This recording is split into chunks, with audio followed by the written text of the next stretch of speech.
ಶೌಚ ಅಂದರೆ ನಮ್ಮ ಕೂಡಲೇ ಕ್ಲೆನ್ಲಿನೆಸ್ ಅಂತ ಕೂಡಲೇ ಹೇಳಿಬಿಡ್ತೇವೆ ನಾವು. ಶೌಚ ಅಂದರೆ ಗೊತ್ತುಂಟು ಸ್ವಾಮಿ, ಕ್ಲೆನ್ಲಿನೆಸ್ ಅಲ್ವಾ ಅಂತ. ಬೆಂಗಳೂರಿನಲ್ಲಿ ಹುಡುಗರಿದ್ದಾರೆ ಕೆಲವರು, ಬುಧವಾರ ಗುರುವಾರ ಅಂದರೆ ಯಾವ ವಾರ ಸರ್ ಅಂತ ಕೇಳ್ತವೆ ಅವು.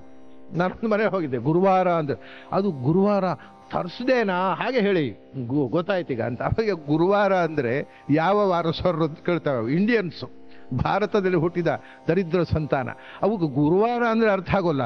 ಥರ್ಸ್ಡೇನಾ ಹಾಗೆ ಹೇಳಿ ಮತ್ತೆ ಗುರುವಾರ ಅಂದರೆ ಹೇಗೆ ಗೊತ್ತಾಗುತ್ತೆ ಅಂತವೆ.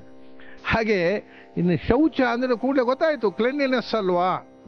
ಅಲ್ಲ, ಶೌಚ ಅಂದರೆ ಕ್ಲೆನ್ಲಿನೆಸ್ ಅಲ್ಲ, ಬೇರೆ ಒಂದು ಅದ್ಭುತವಾದ ಅರ್ಥವನ್ನು ಹೇಳ್ತದೆ ಪುರಾಣ. ಏನು ಅಂದರೆ ಅಭಕ್ಷ್ಯ ಪರಿಹಾರಶ್ಚ ಸಂಸರ್ಗಶ್ಚಾಪ್ಯನಿಂದಿತೈಹಿ ಆಚಾರೇಚ ವ್ಯವಸ್ಥಾನಂ ಶೌಚಮಿತ್ಯಭಿಧೀಯತೆ ಅಂತ. ಬಹಳ ಸುಂದರವಾದ ಅರ್ಥ. ತಿನ್ನಬಾರದ ವಸ್ತುಗಳನ್ನು ತಿನ್ನಬೇಡ, ಅದು ಕ್ಲೆನ್ಲಿನೆಸ್ಸು. ತಿನ್ನಬಾರದ ವಸ್ತು ಅಂದರೆ ಅದು ಯಾಕೆ ತಿನ್ನಬಾರದು? ಅದು ಯಾರು ಹೇಳುವವರು? ನಮಗೆ ಅದು ಇಷ್ಟಪ್ಪ, ನಾವು ತಿಂತೇವೆ, ನೀವು ತಿನ್ನೋದಿಲ್ಲ ಆದರೆ ನಿಮ್ಮ ಪ್ರಾರಬ್ಧ ಕರ್ಮ. ತಿನ್ನಬಾರದು. ವಿಷಯ ಏನು ಅಂದರೆ ಇವತ್ತು modern science, modern medical science ಯಾವ ಆಹಾರ, ಅದು ಎಷ್ಟು ಕ್ಯಾಲರೀಸ್ ತೊಗೊಳ್ಬೇಕು, ಅದು ಎಷ್ಟು ರಿಚ್ಚು ಫುಡ್, ಅದು ಅದರಿಂದ ನಮ್ಮ ದೇಹಕ್ಕೆ ಎಷ್ಟು ವಿಟಮಿನ್ಸು ಅಂದರೆ ಬರೀ ದೇಹದ ಆರೋಗ್ಯಕ್ಕೆ ಸಂಬಂಧಪಟ್ಟು ಮಾತ್ರ ಮಾಡರ್ನ್ ಮೆಡಿಕಲ್ ಸೈನ್ಸ್ನಲ್ಲಿ ಆಹಾರದ ವಿಶ್ಲೇಷಣೆ ನಡೆದಿದೆ. ಪ್ರಾಚೀನರು ಈ ದೇಹದ ಒಳಗೆ ಬರೇ ಮಾಂಸ ಅಸ್ಥಿ ಮಾತ್ರ ಇರುವುದಲ್ಲ, ಪ್ರಾಣಿಗಳಲ್ಲಿ ಇಲ್ಲದ ಒಂದು ಸಂಗತಿ ಇದೆ, ತಲೆ ಇದೆ. ಆದ್ದರಿಂದ ಯಾವುದು ಮನಸ್ಸಿನ ಆರೋಗ್ಯಕ್ಕೂ ಪೂರಕವೋ ಅದು ಒಳ್ಳೆಯ ಆಹಾರ. ಇವತ್ತು ಈ ಕನ್ಸಿಡರೇಷನೇ ಇಲ್ಲ. ಪ್ರಾಚೀನರು ಮಾತ್ರ ಸಾತ್ವಿಕ, ಮನಸ್ಸಿಗೆ ಮತ್ತು ದೇಹಕ್ಕೆ ಮಾತ್ರ ಒಳ್ಳೆಯದಾದ ಆಹಾರವನ್ನು ಮನಸ್ಸಿಗೆ ಬಾಧಕ ಆದರೆ ಉದಾಹರಣೆಗೆ ಈರುಳ್ಳಿ ಬೆಳ್ಳುಳ್ಳಿ ದೇಹಕ್ಕೆ ಭಾಳ ಒಳ್ಳೆಯದು. ಹಾರ್ಟ್ ಪೇಷಂಟ್ಗಳಿಗೆ ಬೆಳ್ಳುಳ್ಳಿ ತಿಂದರೆ ಎದೆ ಗಟ್ಟಿ ಆಗುತ್ತೆ, ಆದರೆ ತಲೆಗುಂಬಾಗುತ್ತೆ.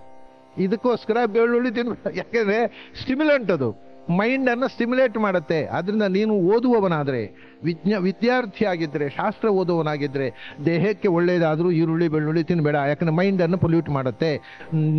ನಿರಂತರ ಈರುಳ್ಳಿ ಬೆಳ್ಳುಳ್ಳಿ ತಿಂದರೆ ಬೆಳಗಿನ ಸಂಜೆ ತನಕ ಪಾಠ, ರಾತ್ರಿಗೆ ಸೆಕ್ಸುವಲ್ ಡ್ರೀಮ್ಸ್ ಬರ್ಲಿಕ್ಕೆ ಶುರುವಾಗುತ್ತೆ. ಆವಾಗ ಪಾಠ ಬೇಡ ಆಗುತ್ತೆ, ಡ್ರೀಮ್ಸ್ ಮುಖ್ಯ ಆಗುತ್ತೆ. ಅದರಿಂದ ಯಾವುದು ಮೆಂಟಲಿ ಸ್ಟಿಮ್ಯುಲೆಂಟ್ ಆಗಿರತಕ್ಕಂಥ ಆಹಾರಗಳಿವೆ ಅವು ದೇಹಕ್ಕೆ ಒಳ್ಳೆಯದಾದರೂ ತಿನ್ನಬೇಡ. ಇದೇ ಅಭಕ್ಷ್ಯ.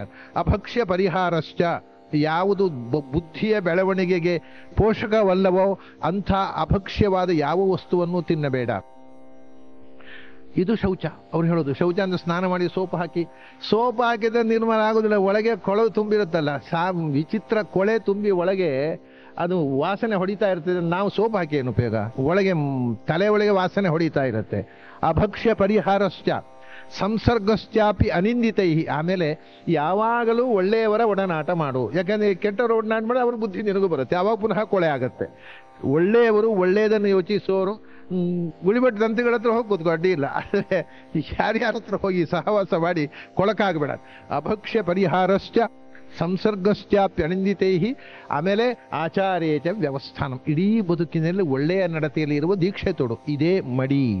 ಶೌಚಂ ಏತತ್ ಪ್ರಕೀರ್ತಿತಂ, ಇದಕ್ಕೆ ಮಡಿ ಅಂತ ಹೆಸರು. ಇದು ಬಿಟ್ಟು ಸುಮ್ಮನೆ ಚಂಡಿ ಬಟ್ಟೆ ಉಟ್ಕೊಂಡು ಮೂರು ಮಾರು ಹಾರಿದರೆ ಏನು ಮಡಿಯಾಗೋಲ್ಲ, ಒಳಗೆ ಮನಸ್ಸು ಮಡಿಯಾಗಬೇಕು. ಇದು ಶೌಚ.